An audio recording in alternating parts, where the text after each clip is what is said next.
Assalamualaikum warahmatullahi wabarakatuh. Halo semuanya, perkenalkan nama saya Sakila Jodi dengan NPM C0C021080. Di video kali ini saya akan menjelaskan tentang completing the counting cycle. Selamat menyaksikan. Nah, sebelum kita membahas tentang completing the accounting cycle, kita akan membahas tentang penggunaan kertas kerja atau worksheet. Itu sifatnya tidak wajib tetapi opsional. Kertas kerja itu berkolom banyak, total kolomnya ada 12 kolom. Yang langkah pertama menggunakan kertas kerja yaitu dengan cara memindahkan informasi dari neraca saldo ke kolom neraca saldo pada kertas kerja. Langkah kedua yaitu memindahkan informasi dari jurnal penyesuaian ke kolom AJP ke kertas kerja. Untuk akun-akun yang baru muncul tinggal ditambahkan saja akunnya, tetapi jika sudah ada nama akunnya tidak perlu lagi ditambahkan. Tahap yang ketiga yaitu menyelesaikan neraca saldo setelah penyesuaian. Langkah selanjutnya memilah mana yang masuk ke laporan laba rugi dan mana yang masuk ke laporan posisi keuangan. Dan perlu diingat yang masuk ke kolom laporan laba rugi itu hanya akun kelompok pendapatan dan akun kelompok beban. Kalau perusahaan memperoleh laba, maka pasti posisi aset akan lebih besar dibanding pada posisi kredit. Penggunaan kertas kerja bukan sesuatu yang sifatnya wajib melainkan opsional. Materi selanjutnya, completing the accounting cycle. Siklus akuntansi dimulai dari adanya transaksi, kemudian berdasarkan bukti transaksi, maka transaksi itu akan dicatat pertama kali dalam jurnal. Informasi dalam jurnal akan diposting ke buku besar sesuai dengan akunnya masing-masing yang terlibat.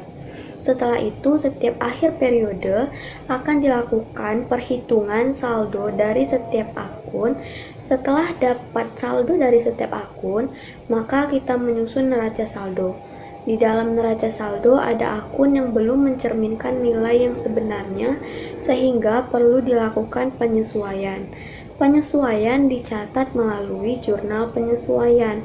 Kemudian informasi dari jurnal penyesuaian kita posting kembali ke buku besar. Setelah posting ke buku besar, kita hitung lagi saldo dari setiap akun. Nah, mengapa harus dihitung lagi? Karena ada beberapa akun yang sudah terpengaruh atau berubah nilainya karena sudah dipengaruhi oleh penyesuaian, dan ada akun yang baru muncul pada jurnal penyesuaian. Setelah semua saldo dari akun tersebut kita dapat, maka akan disusun neraca saldo setelah penyesuaian. Kemudian kita lanjut ke laporan keuangan.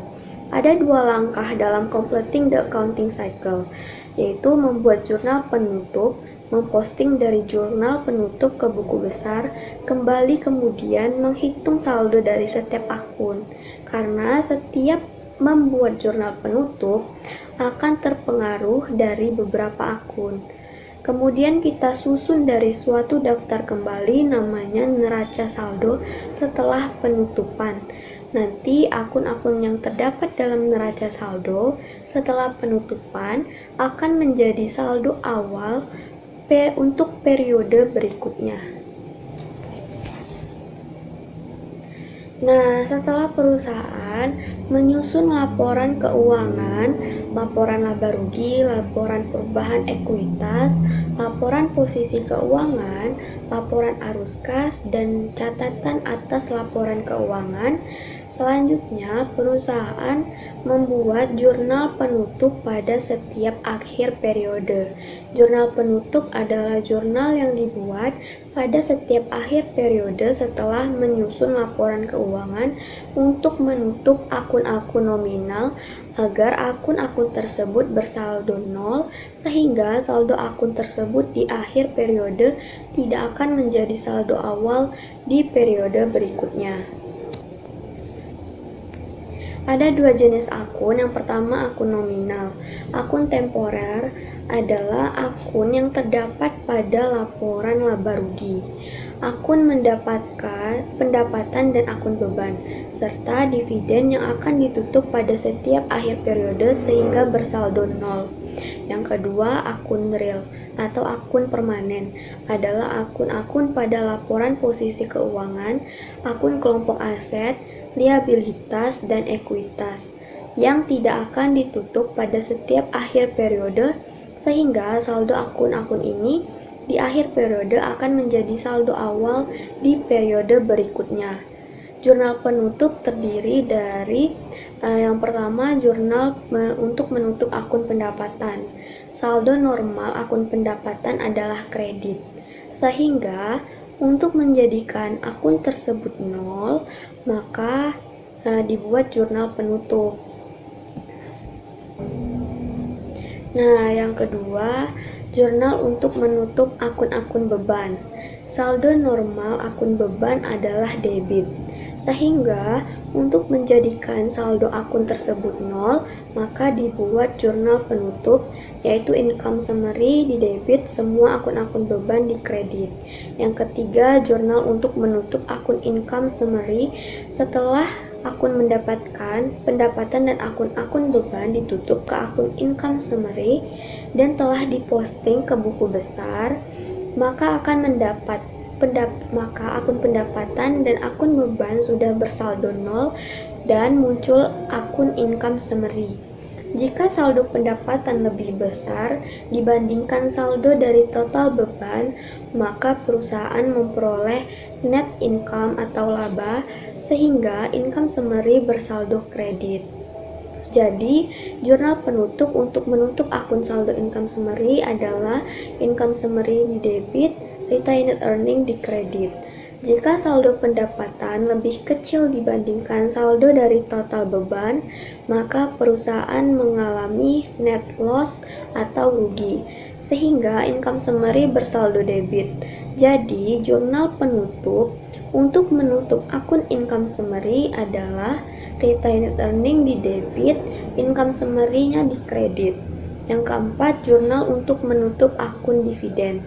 Saldo normal dividen adalah debit, sehingga untuk mengenolkan akun tersebut maka jurnal penutupnya retained earning di debit dan dividen di kredit.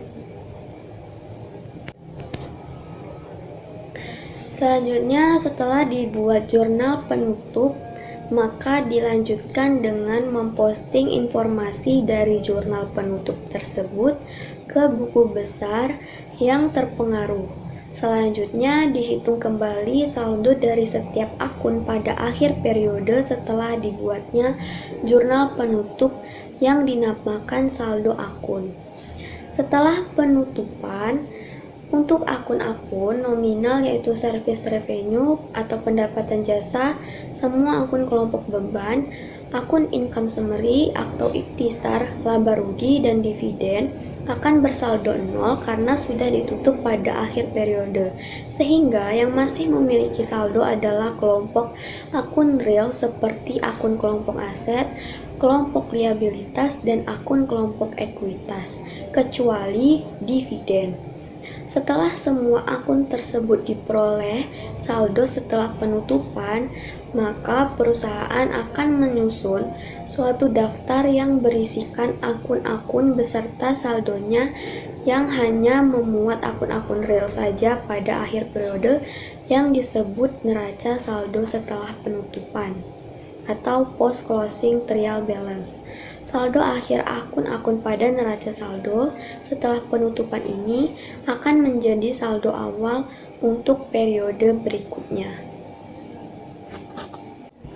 Nah, baiklah, segitu dulu penjelasan singkat dari saya mengenai materi pengantar akuntansi, yaitu completing the accounting cycle. Jika ada salah penyampaian atau salah pengucapan, saya mohon maaf. Wassalamualaikum warahmatullahi wabarakatuh.